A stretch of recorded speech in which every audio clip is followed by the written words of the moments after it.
ஓம் சாந்தி.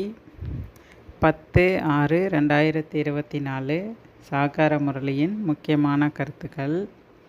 பாபா சொல்கிறாங்க, இனிமையான குழந்தைகளே, லட்சியத்தை சதா முன்னால் வைத்தீர்கள் என்றால் தெய்வீக குணங்கள் வந்து கொண்டே இருக்கும். இப்பொழுது தங்கள் மீது கவனம் கொள்ள வேண்டும். அசுர குணங்களை நீக்கி தெய்வீக குணங்களை தாரணை செய்ய வேண்டும். கேள்வி: நீடூழி வாழ்க என்ற வரதானம் கிடைத்துள்ள போதும் கூட நீண்ட ஆயுளுக்காக எந்த ஒரு முயற்சி செய்ய வேண்டும்?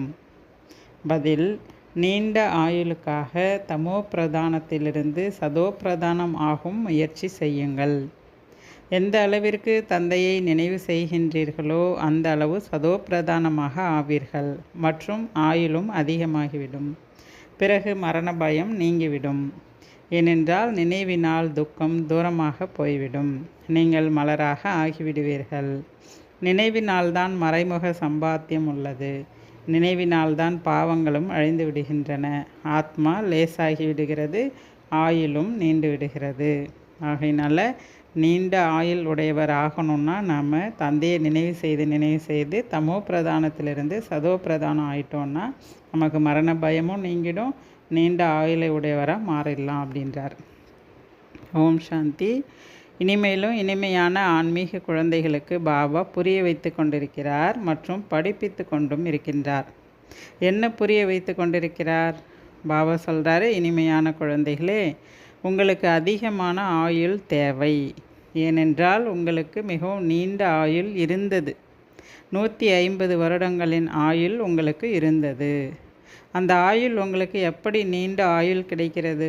நீங்கள் எப்படி இருந்தால் அந்த நீண்ட ஆயுளுடையவராக ஆகலாம் அப்படின்னா, ஆத்மா எப்போ சதோ பிரதானமாக இருக்கோ அப்போ தான் நீண்ட ஆயுள் உடையவராக ஆக முடியும். ஆக இப்போ ஆத்மாக்கள்லாம் எப்படி இருக்காங்கன்னா தமோ பிரதானமாக இருக்காங்க.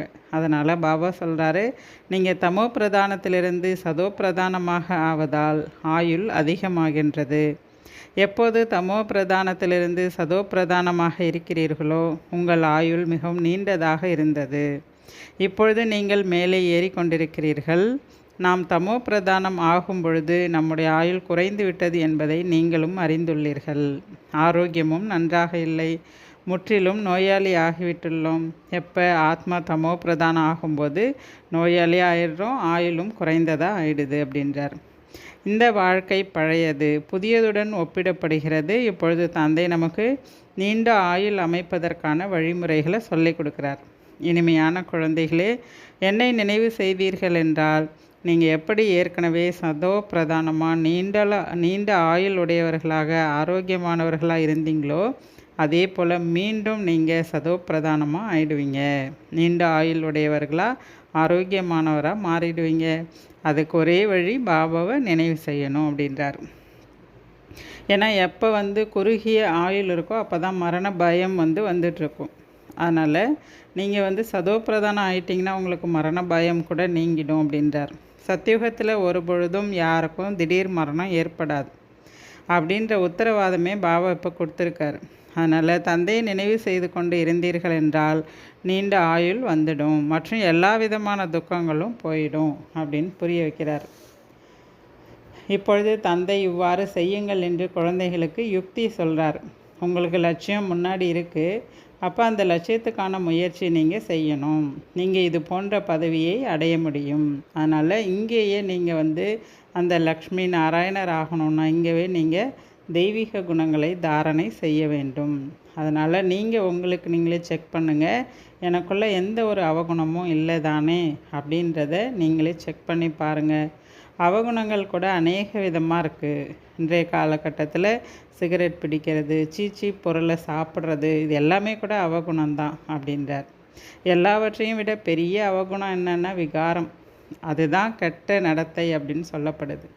அதனால் பாபா சொல்கிறாரு, நீங்கள் விகாரி ஆகிவிட்டீர்கள் என்று தந்தை கூறுகின்றார். இப்பொழுது மீண்டும் நீங்கள் நிர்விகாரி ஆக வேண்டும். அதற்கான யுக்தியை தான் பாபா இப்போ குழந்தைங்களுக்கு புரிய வைக்கிறார். இதில் இந்த விகாரங்களை அவகுணங்களை இப்பொழுது நீங்கள் இந்த சங்கம யுகத்தில் விட்டுடணும். ஒரு பொழுதும் விகாரியாக நீங்கள் ஆகக்கூடாது. இந்த பிறவியில் யார் திருந்துறாங்களோ அந்த சீர்திருத்தம் பிறகு 21 பிறவிகள் வரைக்கும் உங்களோட இருக்கும். அங்கே போயிட்டால் நீங்கள் முழுமையாக நிர்விகாரியாக இருப்பீங்க அப்படின்னு சொல்கிறார். இப்பொழுது நீங்கள் பல பிறவிகளாக பாவம் செய்துள்ளீர்கள் என்று பாபா புரிய வைக்கிறாரு. இனிமேல் நீங்கள் அந்த எல்லா பழக்கங்களையும் இப்போ நீங்கள் இந்த ஒரு பிறவியில் நீக்கணும்.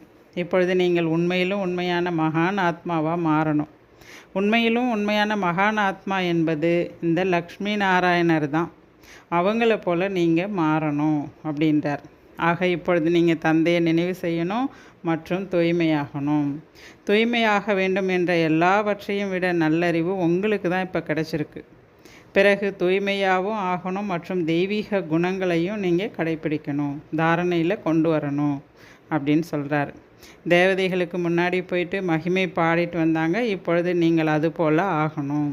இனிமேலும் இனிமையான குழந்தைகளே, நீங்கள் எவ்வளவு இனிமையான மென்மையான மலர்களாக இருந்தீங்க, இப்போ முள்ளாக மாறிட்டீங்க. பாபா சொல்கிறாரு, இப்போ மீண்டும் நீங்கள் என்னை நினைவு செய்யுங்க. என்னுடைய நினைவுனால் உங்களுடைய ஆயுளும் அதிகரிக்கும், பாவமும் சாம்பல் ஆகிடும், தலை மீது இருக்கும் சுமை எல்லாமே இறங்கிடும் அப்படின்றார். லேசாகிடுவீங்க. அதனால் உங்கள் மேலே நீங்கள் கவனம் கொடுங்க அப்படின்றார். உங்களை நீங்களே செக் பண்ணுங்கள். தனக்குள்ளே என்னென்ன அவகுணங்கள்லாம் இருக்குது அப்படின்றத செக் பண்ணி அதெல்லாம் நீக்கிடணும். இப்பொழுது அவினாஷி சர்ஜன் உங்களுக்கு கிடச்சிருக்காரு. அவர் மூலமாக ஆத்மாவுக்கு இங்கே வைத்தியம் செய்யப்படுகிறது. இந்த 5 விகாரங்களும் உங்களை அடிக்கடி துன்புறுத்தும் என்று பாபா அப்பப்போ புரிய வைக்கிறார்.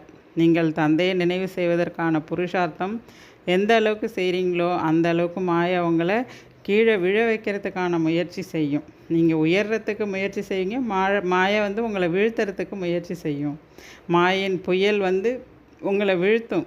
ஆனால் நீங்கள் அசைந்து விட முடியாத அளவுக்கு உங்களுடைய ஸ்டேஜை உறுதியாக வச்சுக்கணும் அப்படின்றார். ஏன்னா மாயா அப்படிப்பட்டது அப்படின்றார். இப்பொழுது நீங்கள் ராஜ்ய திலகம் பெறுவதற்கான அந்த அதிகாரி ஆவதற்கான முயற்சிங்க நீங்கள் செய்யணும். தந்தை அதிகாரியாக உங்களை ஆக்குறார். இப்படி செய்யுங்கள் என்று குழந்தைகளுக்கு இப்பொழுது பாபா அறிவுரை கொடுக்கின்றார். பாபா சொல்கிறாரு, குழந்தைகளை என் ஒருவனை மட்டும் நினைவு செய்யுங்க. இதுதான் நான் கொடுக்குற முதல் நம்பர் அறிவுரை அப்படின்றார். இப்பொழுது இது புருஷோத்தம சங்கம யுகம். இந்த சங்கம யுகத்தை பற்றி யாருக்குமே தெரியாது. இங்கே உங்களுக்கு தெரியும். இப்பொழுது நீங்கள் புருஷோத்தமர் ஆவதற்காக புருஷார்த்தம் செஞ்சிட்ருக்கீங்க. ஆசிரியர்கள்லாம் மாணவனின் சேவகனாக ஆகிறாங்க, அது வெளி உலகத்தில். ஆனால் இங்கே பாபா சொல்கிறாரு, குழந்தைகளே, நான் உங்களுக்கு சேவை செய்வதற்காக வந்திருக்கேன் மற்றும் கூடவே உங்களுக்கு படிப்பிக்கவும் செய்கிறேன் அப்படின்றார். நான் தான் அனைத்து ஆத்மாக்களின் தந்தை, ஆசிரியராகவும் இருக்கேன் அப்படின்றார். சிருஷ்டியின் முதலிடைக்கடை ஞானத்தை குழந்தைங்களுக்கு புரிய வைக்கிறேன். இந்த ஞானம் வேறு எந்த மனிதர்களுக்குள்ளேயும் இருக்க முடியாது. இந்த ஞானத்தை வேறு யாருமே உங்களுக்கு கற்பிக்கவும் முடியாது. பாபா சொல்கிறாரு, நாம் இது போல் ஆக வேண்டும் என்று இங்கே நீங்கள் புருஷார்த்தம் செய்யணும். ஏன்னா இந்த லக்ஷ்மி நாராயணர் தான் உங்களுடைய குறிக்கோள். அப்போ நீங்கள் மனிதரிலிருந்து தேவதை ஆகுவதற்கான முயற்சி இங்கே தான், இந்த சங்கம யுகத்தில் தான் நீங்கள் செய்யணும். உலகத்தில் மனிதர்கள் இன்றைக்கி எவ்வளோ தமோ பிரதான புத்தி உடையவர்கள் ஆயிட்டாங்க. மிகவும் பயங்கரமான உலகமாக இருக்குது. மனிதர்கள் எதை செய்யக்கூடாதோ அதை தான் முழுசாக செய்கிறாங்க. கொலை கொள்ளை ஆகியவையெல்லாம் செஞ்சிட்ருக்காங்க. அவங்க என்ன தான் செய்யாமல் இருக்காங்க, எல்லாமே 100% தமோ பிரதானமாக இருக்காங்க. அதனால் அவங்க செய்யக்கூடிய செயலும் கூட ரொம்ப கீழானதாக இருக்குது அப்படின்றார். இப்பொழுது இந்த உலகத்தில் தான் நீங்கள் இருந்துக்கிட்டே நீங்கள் 100% சதோ பிரதானமாக மாற வேண்டும். அதற்கான யுக்தியை தான் பாபா இப்போ சொல்லி கொடுக்குறார். குழந்தைகளே, நினைவு யாத்திரை. எப்போ என்ன நினைவு செய்யுங்க. இந்த நினைவினால்தான் உங்களது விகர்மம் விநாசமாகும். ஆத்மா தூய்மை அடைஞ்சிருச்சுன்னா தந்தையிடம் சேர்ந்து விடுவீர்கள். பாபா எப்படி வருகிறார் என்பதை கூட இப்போ நீங்கள் புரிஞ்சுக்கிட்டீங்க. இந்த பிரம்மா மூலமாக தான் உங்களுக்கு இந்த விஷயங்களெல்லாம் புரிய வைக்கிறாரு. தேகத்தின் எல்லா சம்பந்தங்களையும் விடுங்கள் என்று இப்பொழுது தந்தை புரிய வைக்கின்றார். இப்பொழுது நீங்கள் நறுமணம் உடைய மலர்களாக மாற வேண்டும். ஏன்னா மலரில் தான் நறுமணம் இருக்குது. அதனால் நீங்கள் இப்பொழுது நறுமணம் உடைய அப்படின்னா தெய்வீக குணங்கள் நிறைந்த தேவதைகளாக மாறணும். எல்லோருமே நறுமணம் பெறுகின்றார்கள். ஆனால் எருக்கம்பூவை யாருமே எடுக்க மாட்டாங்க, ஏன்னா அதில் நறுமணம் கிடையாது. அப்போ நல்ல மலர் ஆவதற்கான புருஷார்த்தம் இங்கே நீங்கள் செய்யணும். ஆகையினால் இல்லறத்தில் இருந்தபடியே கூட ஒரு தந்தையை மட்டும் நினைவு செய்ய வேண்டும். இந்த தேக சம்பந்தங்கள் அனைத்தையும் விடுபட்டு, அந்த தேக சம்பந்தங்கள் எல்லாத்திலிருந்தும் விடுபட்டு தந்தையை நினைவு செய்யுங்க. நீங்கள் இங்கு மறைமுகமான சம்பாத்தியம் செய்து கொண்டிருக்கிறீர்கள். நீங்கள் சரீரம் விட வேண்டியுள்ளது சம்பாத்தியம் செய்தும் மற்றும் மிகுந்த குஷியோடு மலர்ந்த முகத்தோடு சரீரத்தை விடணும். அந்த அளவுக்கு நீங்கள் இப்போவே பயிற்சி செய்யுங்க. உலாவும் பொழுதும் சுற்றும் பொழுதும் கூட தந்தை நினைவிலே இருந்தீங்க அப்படின்னா உங்களுக்கு ஒரு பொழுதும் களைப்பே ஏற்படாது. தந்தையின் நினைவில் இருந்துக்கிட்டு அசரீரியாகி எவ்வளோ வேண்டுமானாலும் நீங்கள் எங்கே வேணாலும் போய் சுற்றிட்டு வாங்க, உங்களுக்கு கொஞ்சம் கூட டயர்டே வராது, களைப்பே ஏற்படாது அப்படின்றார். இங்கேருந்து கீழே அப்ரோடு வரைக்கும் வேணாலும் போயிட்டு வாங்க, உங்களுக்கு கொஞ்சம் கூட களைப்பு ஏற்படாது. ரொம்ப ரொம்ப லேசானவர்களாக நீங்கள் அனுபவம் பண்ணுவீங்க எப்போ தந்தை நினைவிலே இருக்கும் பொழுது. ஆகையினால தந்தை நினைவில் இருங்க, நீங்கள் லேசானவராக ஆயிடுவீங்க அப்படின்னு சொல்கிறார் பாபா. இது புருஷோத்தம சங்கம யுகம் அப்படின்னு பாபா சொல்லியிருக்கிறாரு. இப்பொழுது நீங்கள் ராமராஜ்யத்திற்கு செல்வதற்கான புருஷார்த்தம் இங்கே தான் நீங்கள் செய்கிறீங்க. இப்போ தான் செய்யணும், இப்போ தான் புருஷோத்தமராக ஆகணும் அப்படின்றார். இந்த எல்லா ஞானமும் இப்பொழுது தான் குழந்தைகளாகிய உங்களுக்கு கிடைத்து கொண்டிருக்கிறது. புது புது குழந்தைகள் கூட வராங்க, அவர்களுக்கு நீங்கள் ஞானம் அளிக்கின்றீர்கள், தகுதியுடையவர்களாக ஆக்குறீங்க. ஒரு சிலருக்கு எப்பேற்பட்ட சகவாசம் கிடைத்து விடுகிறது என்றால், தகுதியுடையவர்களாக இருந்தவர்கள் பிறகு தகுதியற்றவர்களாக கூட மாறிடுறாங்க. பாபா தான் அனைவருமே தூய்மையாக்குறாரு. எனவே இப்பொழுது யாருமே பதீத்தமாக ஆகவே கூடாது. பாபா தூய்மையாக்க வந்துட்டார் அப்படிங்கும்போது நாம் தூய்மை ஆவதற்கு முயற்சி செய்யணும் அப்படின்னு சொல்கிறார் பாபா. நல்லது. தாரணைக்கான முக்கிய சாரம். முதல் பாயிண்ட், மகான் ஆத்மா ஆகுவதற்காக அப்பவித்திரதாவுடன் கூடிய அசுத்தமான பழக்க வழக்கங்களை விட்டுவிட வேண்டும். துக்கம் கொடுப்பது, சண்டை சச்சரவு செய்வது, இவை அனைத்தும் அப்பவித்திரமான காரியங்களாகும். அவற்றை நீங்கள் செய்யக்கூடாது. தங்களுக்கு தாங்களே ராஜதிலகம் அளிப்பதற்கான அதிகாரி ஆக வேண்டும். செகண்ட் பாயிண்ட், புத்தியை எந்தவிதமான சிக்கல்களுடன் கூடிய வேலைகள், தேகாதாரிகள் ஆகியோர்களிடமிருந்து விலக்கி நறுமணமுள்ள மலர் ஆக வேண்டும். மறைமுக சம்பாத்தியம் சேமிப்பு ஆகுவதற்காக நடந்தாலும் சென்றாலும் அசரீரியாக இருக்கும் பயிற்சி செய்ய வேண்டும். வரதானம். உங்களுடைய நல்ல எண்ணங்களின் சக்தியால் ஆத்மாக்களின் கவலையை முக்தி அடைய வைக்கக்கூடிய சுப சிந்தக் மணி ஆகுங்கள். வரதானத்தின் விளக்கம். இன்றைய உலகத்தில் அனைத்து ஆத்மாக்களுக்கும் கவலையோடு இருக்கிறார்கள். இன்றைய உலகத்தில் உள்ள அனைத்து ஆத்மாக்களுமே கவலையாக இருக்காங்க. அவர்களின் கவலையின் மணிகளை உங்களுடைய சுப சிந்தனை என்ற மணிகள், அதாவது நல்ல எண்ணத்தின் சக்தி மூலமாக நீங்கள் மாற்ற முடியும். எப்படி சூரியனின் கிரணங்கள் மிக தூரத்தில் சென்று இருட்டை எப்படி அகற்றுகிறதோ, அதே போன்று நல்ல எண்ணத்தின் மணிகளாகிய நீங்கள் உங்களுடைய நல்ல எண்ணங்கள் என்ற பிரகாசம் அல்லது கிரணங்களை முழு உலகத்தின் நாலா பக்கமும் பரப்பக்கூடியவர்கள். ஏதோ சிலர் ஆன்மீகமான சக்தியை மறைமுகமான ரூபத்தில் செய்து கொண்டிருக்கிறார்கள் என்று புரிந்து கொள்கிறார்கள். இந்த உணர்வு அல்லது நிலை ஆரம்பமாகியுள்ளது. மெதுமெதுவாக தேடி தேடி இடத்தை சேர்ந்துவிடும்.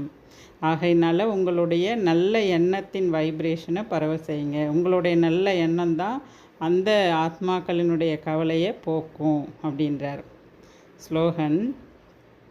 மனம் புத்தியின் லைன் தெளிவாக இருந்தால் பாப்தாதாவின் கட்டளையை தெளிவாக கண்டுபிடிக்க முடியும். நல்லது. ஓம் சாந்தி.